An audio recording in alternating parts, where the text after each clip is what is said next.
আর প্রথমেই শুরু করি আমার রেগুলার জীবনে। আজকে আমি কিছু দেখাবো না, আজকে আমি শুধু আমার জীবনের কথা বলবো।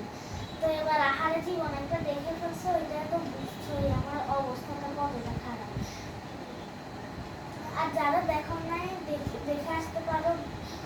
এরপরে হচ্ছে এই রবি থেকে বৃহস্পতিবার পর্যন্ত বন্ধ না থাকলে আমার সময়টা খুবই খুবই খুবই খারাপ। কারণ হচ্ছে তখন সকালবেলা উঠো, যখন স্কুল থাকে তখন সকালবেলা উঠতে পারি, কিন্তু যখন বন্ধ থাকে তখন থেকে যে আমি 6:30টায় উঠেছি। তো এবার মানে বুঝতেই তো পারতেছে জীবনটা মানে কত খারাপ। আর ঘরটাকে আমরা গোয়াল ঘর বানায় রাখি, সেটা তো আর দেখাতে পারি না। এখন গোয়াল ঘর মানে আছে, কিন্তু আমি একটা ভালো ব্যাকগ্রাউন্ডের ভিডিওটা করতেছি। তো এবার হচ্ছে সকাল 7:25-এ উঠো, নাস্তা করো, স্কুলে যাও, এরপরে স্কুল থেকে আসো। মানে স্কুলের টাইমটা যে বাসায় পড়ালেখার টাইমটা আরো বেশি মজা লাগে, কিন্তু স্কুলের সবচেয়ে মজার জিনিসটা হচ্ছে আচ্ছা যাই হোক, কারণ হচ্ছে আমার পেটটা কত মোটা এটা হয়তো ক্যামেরায় বুঝে না। আর আমার যখন 5 বছর ছিল, এখন এই বছর 8 হবে, আমার যখন 5 বছর ছিল তখন আমার 32 কেজি ছিল। আর রমজান মাসে ছিল 35 থেকে 37, এরপরে এখন 40 থেকে 38।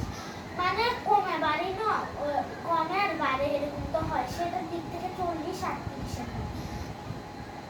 তো এবার জীবনটা কত খারাপ যাচ্ছে বুঝতেই তো পারতেছে। আর আজকে হচ্ছে বৃহস্পতিবার, মানে বৃহস্পতিবার রাত, এরপরে হচ্ছে শায়েখ আহমদুল্লাহর ওই বাসটাও দেখতে হবে, শুক্রবারের আঙুলগুলো। তো এবার এইটাই জীবন আর কি।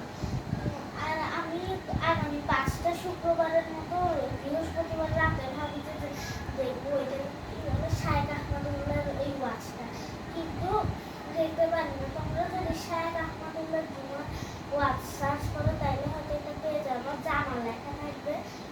মানে জামাল যেই জায়গাটায় ওয়াচ করবে শায়েখ আহমদুল্লাহ, ওই জায়গাটার সামনে জামাল লেখা থাকবে। এটা মানে ব্লগে ওই ভিডিওটার নাম জামাল না। কিন্তু আমার রেগুলার জীবনটা তোমরা বুঝেই গেছো। কিন্তু আজকে গরুর মাংস খাইছি, তাই আজকে তো স্কুলে গেছে, আবার পরীক্ষাও শুরু হয়েছে। আজকে হচ্ছে 8 তারিখ, 19 তারিখ আমার পরীক্ষা শেষ হবে। এরপরে শুক্রবার তো 22 তারিখ, আর 22 তারিখে আমরা ইনশাল্লাহ দক্ষিণাতে যাবো, ওইটারও ভিডিও দিব। তোমরা কান্না করবে না প্লিজ, আর কান্না করলে আমাদেরকে তো কিছু পাঠাতে পারবে না। এমনি আমার জীবন খুবই খারাপ যাচ্ছে, খুবই। কারণ এখন পরীক্ষার চাপে কিছু শেখা হয় না, শুধু রাতে 7টা থেকে 10টা পর্যন্ত খালি পড়া পড়া আর পড়া। মাঝখানে যদি এশারের ব্রেক হয় আর যদি আমরা মসজিদে যাই, আর আস্তে আস্তে 9:30 বেজে যায়, এরপরে অনেক মানে তাড়াহুড়া করে পড়াগুলো শেষ করতে হয়। তো এবার এখন পরীক্ষা হচ্ছে, এখন 1:43 বাজে। এই ঘড়িটা হচ্ছে ওরাইমো ওয়াচ, এটা ওরাইমো ওয়াচ, যেটা ব্লুটুথ কলিং খুবই ভালো। এরপরে হচ্ছে অ্যালার্মগুলো খুবই ভালো, ফজরের নামাজে তোমরা মানে অনেক ইজিলি উঠে যেতে পারো। আর তোমরা যদি এটা দূরে রাখো তাইলে অনেক ভালো মতো আওয়াজ হবে। আর তোমরা যদি এটা দূরে রাখো তাইলে অ্যালার্মটা বন্ধ করার জন্য তোমাদেরকে একটু দূরে যাইতে হবে না, সেই ফাঁকে ঘুমটা চলে যাবে। এটাও একটা ভালো বুদ্ধি।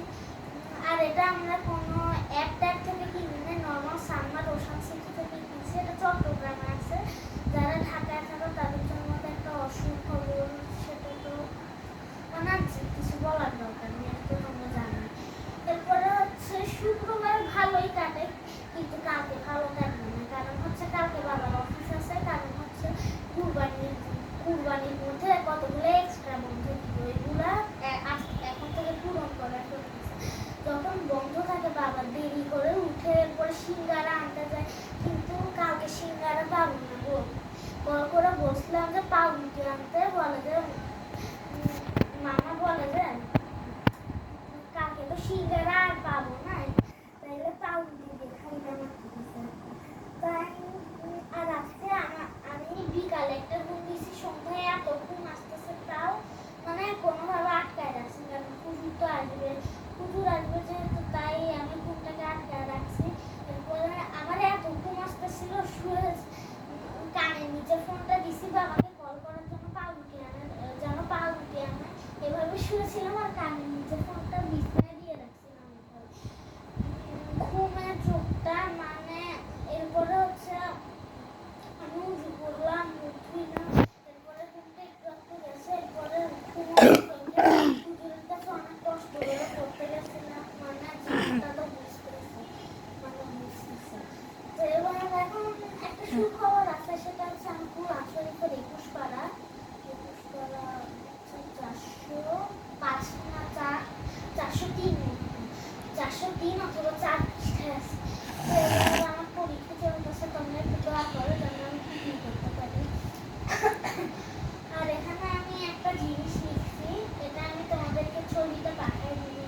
একজন মানুষ কাউকে বলিও না। কেন?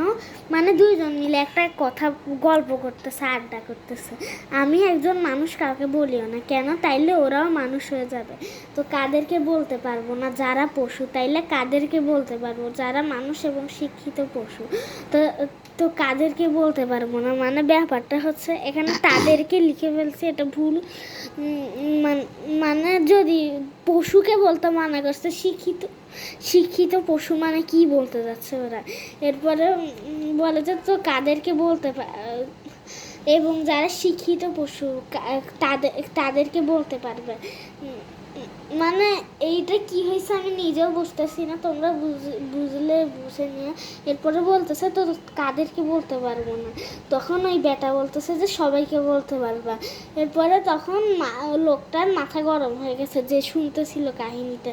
এরপরে বলছে শুধু শুধু এতক্ষণ বসেছিলাম, কিন্তু কথাগুলো মজা ছিল। এরপরে এখানে একটা ছবি দেখতেছে যেখানে চোখ থেকে পানি পড়তেছে। এরপরে এই ছবিটা দেওয়ার পর লিখছি হাসতে হাসতে চোখের পানি বের হয়ে যাচ্ছে।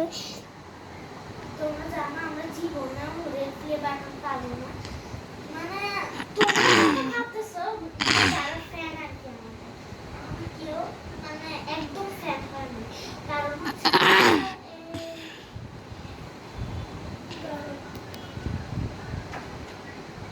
এই এপ্রিলের শেষের দিকে নাকি মানে কোন একটা মনে হয় বুধবার চ্যানেল খুলছিলাম, মনে হচ্ছে এমনি কয়েকদিন আগেই খুলছি, মনে হয় এক সপ্তাহ বা এক সপ্তাহের একটু বেশি হইল। তো এবার তাই ভিউয়ার্স মানে ভিউয়ার্স তো বাড়বেই, কারণ হচ্ছে লোক এটা শর্টসে বা লং অনেক কিছুই দেখতেছে, কিন্তু সাবস্ক্রাইব লাইক করতেছে না। তো এবার জানি, কিন্তু আমি জানি না গোল্ডেন প্লে বাটন আগে আসে না সিলভার, কিন্তু আমি শুনছিলাম একদিন যে সিলভার প্লে বাটন আগে পায়। তো এবার আমি জানি সিলভার প্লে বাটনটা পাইলেও রেড প্লে বাটন মানে আমাদের এখানে 100টা সাবস্ক্রাইবারই মানে, আর আমি ভাবছি রেড প্লে বাটনের কথা। মানে এত বড় একটা স্বপ্ন, মানে বলে বুঝাইতে পারতেছি। যাই হোক, আমার চশমা ছাড়া কেমন লাগে অবশ্যই বলবা। তো এবার হচ্ছে পাওয়ারটা